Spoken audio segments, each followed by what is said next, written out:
Bonjour à tous, on va s'intéresser aujourd'hui à un petit exercice du livre Babazo sur les suites géométriques. On vous donne deux expressions explicites en fonction de n, donc on vous demande de justifier si oui ou non vous avez une suite géométrique.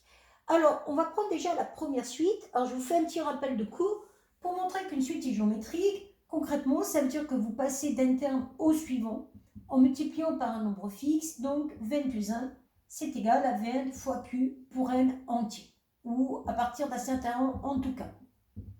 Ça implique d'ailleurs que Vn, dans ce cas-là, va être dans l'idée que Vn n'est pas nul. Si on part dans cette idée que Vn n'est pas nul, ça va donc dire que le rapport Vn plus 1 sur Vn va être égal à une constante Q, quel que soit n, appartenant à grand N. Et donc toujours, bien sûr, avec la condition que Vn n'est pas égal à 0. Donc, pour prouver qu'une suite est géométrique, on va utiliser le rapport Vn plus 1 sur Vn et on va éventuellement prouver qu'il est constant. Donc, on va prendre la suite Un. Donc, on n'écrit pas Vn, on écrit Un plus 1 sur Un. Donc, concrètement, je vais prendre cette expression-là. Au lieu d'écrire n, je vais écrire 1 plus 1. Donc, 1 plus 1. Puis, je vais rajouter plus 2 ici. Divisé par Un. Donc, 6, 1 plus 2. Concrètement, ça vous donne 6 puissance 1 plus 3 divisé par 6 puissance 1 plus 2.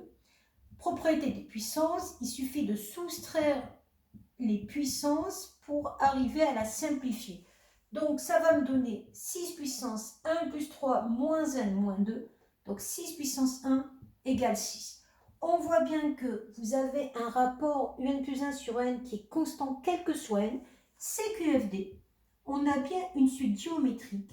Et d'ailleurs, cette suite géométrique va avoir pour raison Q égale 6. Donc, UN est bien une suite géométrique de raison Q égale 6. On va continuer avec la deuxième. Alors déjà, avec la deuxième, on peut se rendre compte que ça risque pas d'être une suite géométrique. Pourquoi?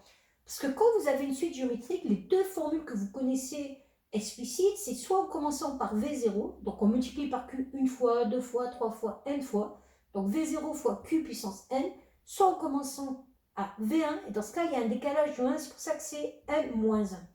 Or, ça ne ressemble pas du tout à ce genre de choses, il faudrait avoir une puissance n.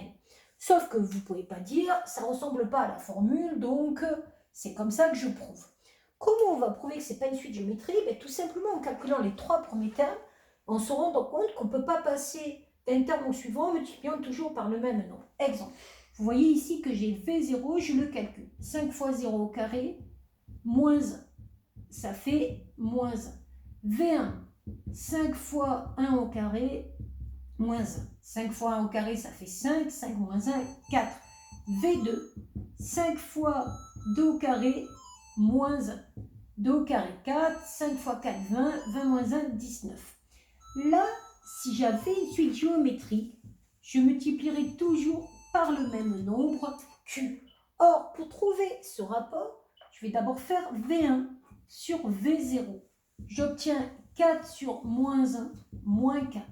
Puis, je vais faire V2 sur V1. J'obtiens 19 sur 4.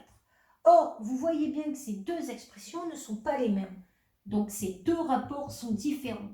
Ça prouve bien que votre suite V1 ne peut pas être une suite géométrique.